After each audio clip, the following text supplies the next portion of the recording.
Ben, l'État n'est pas neutre parce que déjà les moyens mis en place par rapport à cette campagne ne tiennent compte que de ceux qui vont voter oui.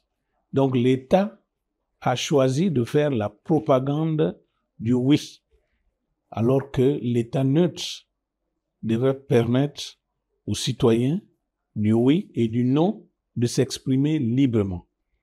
Parce que lorsque l'État qui utilise les moyens de l'État, donc du contribuable, se range déjà dans un camp, c'est pas normal.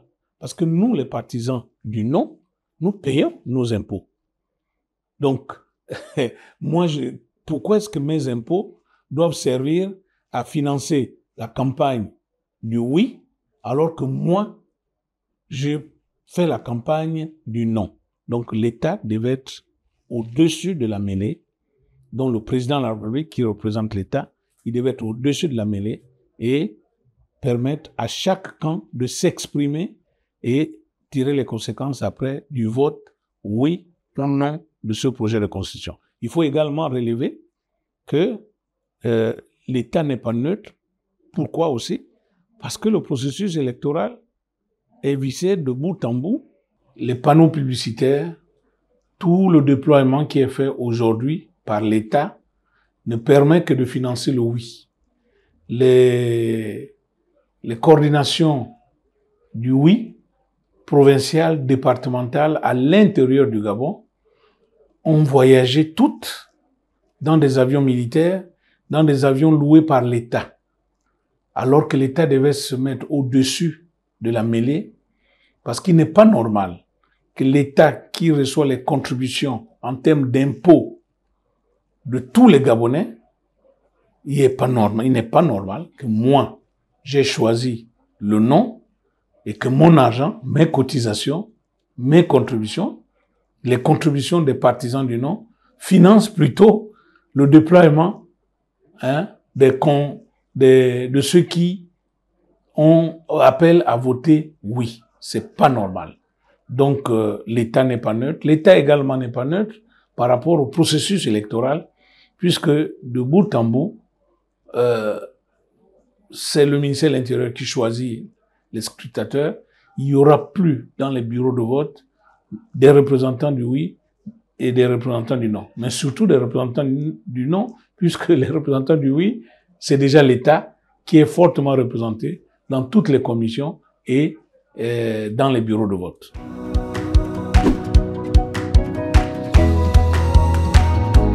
Je dis que cette constitution, ou du moins ce projet de constitution, donne tous les pouvoirs, je dis bien donne quasiment tous les pouvoirs au chef de l'État, au futur chef de l'État.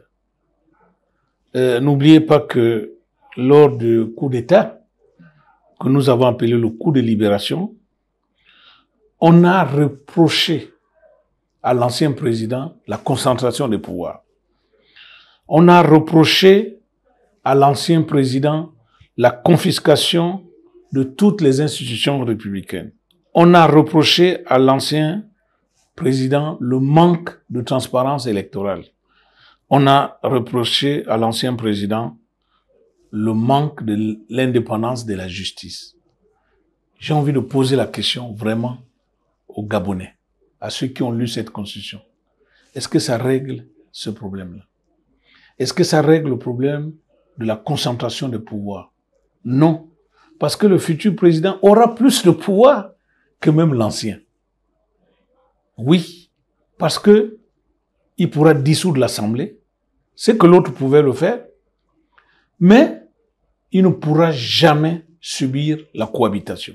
C'est-à-dire qu'il ne pourra jamais partager son pouvoir exécutif avec un premier ministre et encore moins avec un gouvernement qui lui est hostile.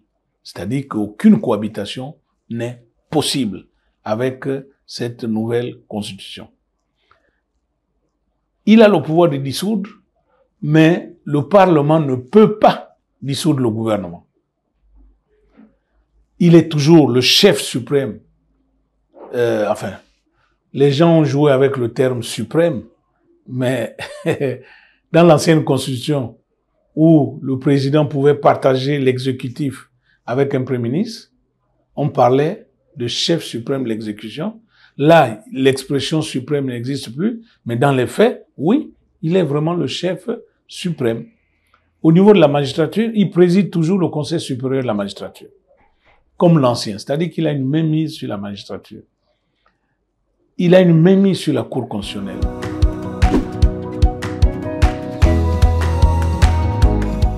J'ai pris part au dialogue national et les 38 000 contributions ont exigé la séparation de pouvoir et surtout, l'indépendance de la Cour constitutionnelle qu'on a appelée tour de piste. Parce que elle proclamait toujours les résultats en faveur du candidat qui a perdu, c'est même le candidat au pouvoir. Les Gabonais ont dit on ne veut plus ça. Mais est-ce que ça a changé dans la nouvelle constitution? Est-ce que la Cour constitutionnelle est devenue indépendante comme les Gabonais l'ont voulu? Non. La seule chose qui a changé, c'est que le président avait la même mise avant sur 9 membres, il avait la même mise sur 6. Donc on peut dire qu'il avait 66,6%. Aujourd'hui, le président a la même mise sur 5 membres sur 9. Ça veut dire qu'il a 55,5%. C'est tout. Mais en réalité, est-ce que ça a changé? Non, parce qu'il a toujours la majorité. Donc, ça compromet l'alternance politique tant rêvée par les Gabonais. Alors, vous allez peut-être me poser la question, c'est vrai que c'est pas mon rôle. Oui, mais monsieur Yama, puisque le nombre de mandats est limité à 2. Donc, l'alternance va s'exercer d'elle-même. Mais je vais vous dire que non. Dans 14 ans, on en reparlera. Parce que les gens qui ont voulu modifier les constitutions, mais c'est souvent à la fin de leur mandat. On ne sera pas surpris qu'après 14 ans, qu'il y ait des Gabonais qui appellent à la candidature du président, à la poursuite, et qu'on nous dise c'est un référendum qui a construit, c'est un référendum aussi qui peut déconstruire. Alors, vous me demandez de poursuivre, eh bien, on va soumettre cette question au référendum, si oui ou non, je peux encore continuer. Et oui, parce que c'est possible, c'est pour éviter toutes ces possibilités que nous disons non à cette constitution. Nous disons, chers compatriotes, votez non. Parce que aujourd'hui, le pouvoir du président est plus puissant que les pouvoirs de l'ancien président et même d'Omar Bongo Ondimba. Donc, c'est pourquoi nous parlons de concentration des pouvoirs, parce que les éléments qui ont amené au coup de libération du 30 août 2023, eh bien, ces éléments ne sont pas réglés par la Constitution actuelle.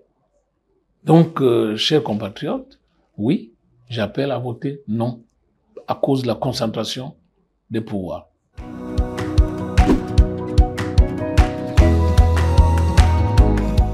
Tous les articles de la Constitution n'ont pas le même poids. Et comme j'aime souvent le dire, la gouvernance politique est celle qui gouverne tout, celle qui régule toutes les autres gouvernances économiques et sociales. Et donc, dans la gouvernance politique, eh ben, l'équilibre des pouvoirs est la première chose. Barack Obama a dit, l'Afrique n'a pas besoin d'hommes forts, mais des institutions fortes. Là, nous sommes en train de fabriquer des hommes forts. La Constitution fabrique un futur président fort. Et une loi, une Constitution, parce que c'est la loi fondamentale, en général, une loi, elle est faite pour qui? Elle est faite pour les mauvais, en réalité. En fait, pour l'encadrement des mauvaises personnes. Si c'est Dieu qui nous envoie un ange, le problème ne se posera pas. Il n'y aura pas de problème. parce qu'il va bien appliquer la Constitution, il n'y aura aucune dérive possible. Mais si Dieu nous envoie un diable, mais il va surfer là-dessus pour produire les mêmes maux que nous avons vécus. Donc cette Constitution n'est pas bonne, parce que le pouvoir, il n'y a pas d'équilibre, il n'y a pas de renforcement du pouvoir des institutions. Il y a eu renforcement du pouvoir de l'institution exécutive, oui. Mais il n'y a pas eu renforcement du pouvoir parlementaire, par exemple. Est-ce que vous savez que dans la Constitution, le Parlement qui vote la loi, lorsque le président ne sera pas d'accord, il renvoie le texte au Parlement et pour dire « je ne suis pas d'accord ».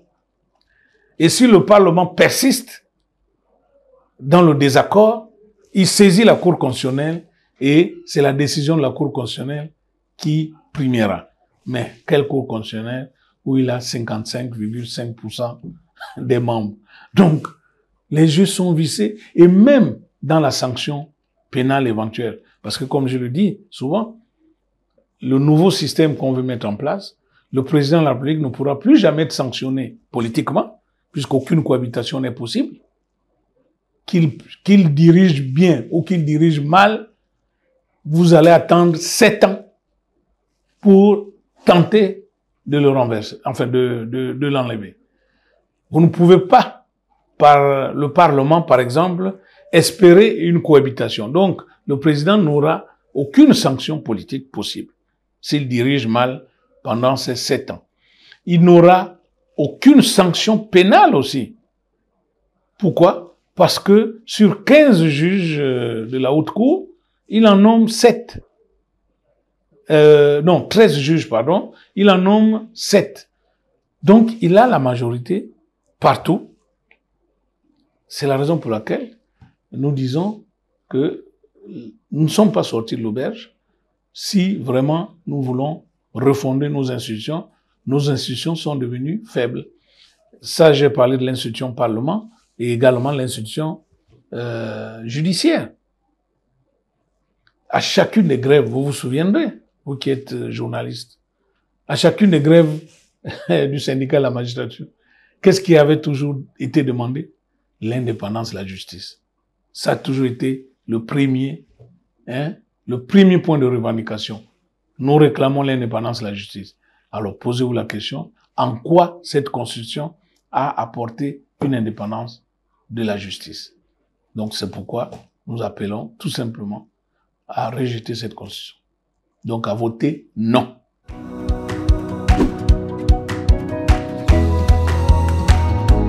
Déjà, le non peut gagner, mais il est peu probable que le non soit proclamé vainqueur. Comme je vous ai dit, celui qui organise l'élection, c'est celui qui est pour le oui.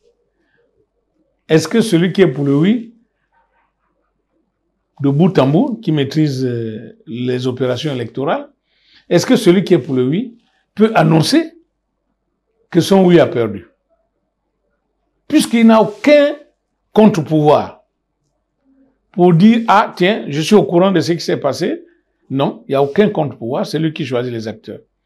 Toutefois, si par miracle, parce que là, il n'y a que Dieu qui peut faire le miracle, si le oui, le non gagne et que le non est proclamé gagnant, il n'y a que Dieu qui peut faire ce miracle-là.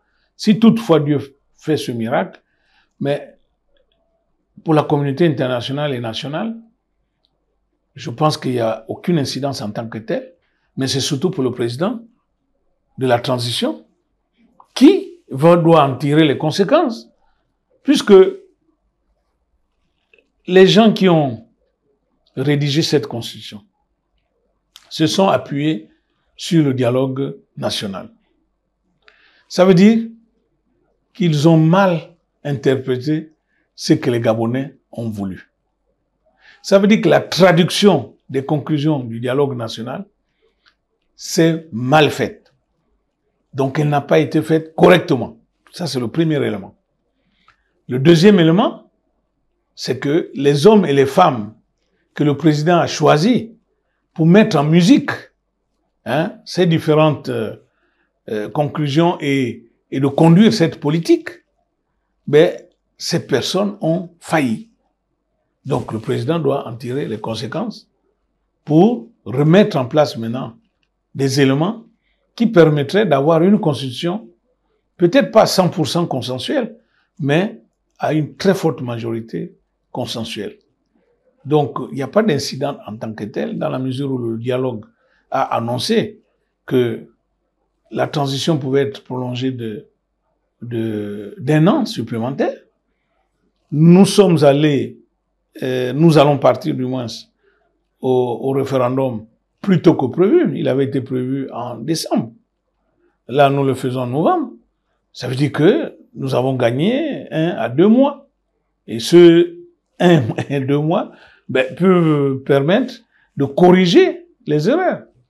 Donc, un non au référendum est une copie qu'on renvoie au président pour lui dire « Nous ne sommes pas d'accord, il y a eu un hors-sujet » et je crois que le président saura maintenant à qui il confiera cette mission pour faire une constitution consensuelle pour tous les Gabonais.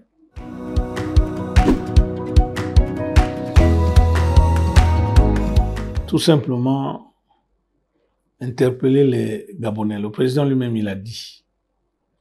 En tout cas, je m'en tiens à son discours officiel. Que cette constitution n'est pas sa constitution. D'ailleurs, je l'avais dit par le passé. Je l'avais dit que le président, lui, c'est un militaire, c'est pas un constitutionnaliste. Il n'a rédigé aucune constitution. Lui, si on lui demande de traverser un champ de mines, ça, il sait le faire. Mais rédiger une constitution, non. Il délègue ses pouvoirs. Il dit à ceux qui sont outillés de le faire. Donc, c'est pas sa constitution. Et ceux qui l'ont fait, il faut pas qu'ils se cachent derrière la popularité du président pour dire, ça c'est la constitution du président.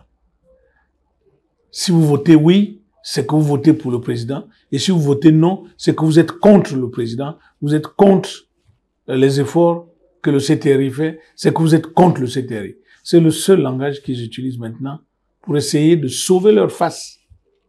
Mais le président l'a dit, et je crois qu'il faut réitérer cela, que cette constitution, le président est au-dessus de la constitution. Même si, c'est vrai, il a demandé à voter oui, parce que c'est normal, il a regardé, il a été convaincu par ceux qui l'ont rédigé que cette constitution est bonne. Il a adhéré à la constitution, certes, c'est un fait. Mais le fait d'avoir adhéré à cette constitution ne fait pas de cette constitution sa constitution. C'est pas lui qui l'a rédigée. Et donc les Gabonais doivent voter à leur âme et conscience. Et nous leur disons, sur la base des faits, c'est pas de la propagande. Parce que ceux qui sont pour le oui aujourd'hui ne rentrent pas dans la Constitution. Ou alors ils prennent des articles périphériques. Mais ils ne prennent pas les articles qui sont liés au pouvoir politique, qui est celui qui dirige un pays. Et donc, nous demandons aux Gabonais, et ils sont nombreux à n'avoir pas lu la Constitution. Ils sont nombreux.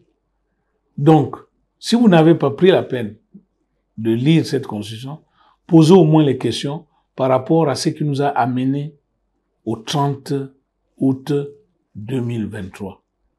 Est-ce que les ingrédients du 30 août 2023, on les a tous enlevés de notre Constitution pour qu'un 30 août ne se reproduise plus? Posez la question à ces hommes et à ces femmes qui font la propagande de la Constitution. S'ils disent oui, que le président n'aura plus tous les pouvoirs, s'ils disent que oui, la justice sera indépendante, s'ils disent que oui, la Cour constitutionnelle sera indépendante et ne sera plus là pour suivre les instructions du président et amener les gens dans les conflits dans la rue. Parce que pourquoi il y a la rue? Pourquoi il y a les morts? Mais c'est parce que la Cour constitutionnelle proclame souvent les élections en déphasage avec la réalité du terrain. S'ils vous disent que oui, plus jamais ça ne se reproduira, vous enregistrez cette personne-là.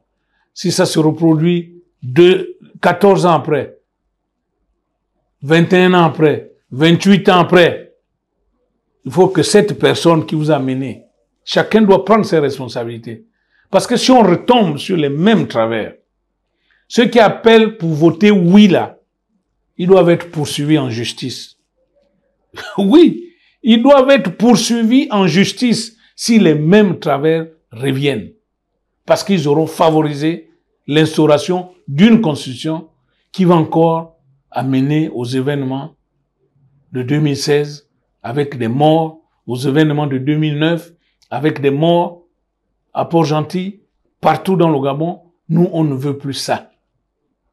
Donc, chers compatriotes, votez en votre âme et conscience le 16 novembre 2024 pour un non à cette constitution qui n'est pas un non au président Oligui, mais tout simplement un appel à corriger ce qui n'est pas bon dans cette constitution.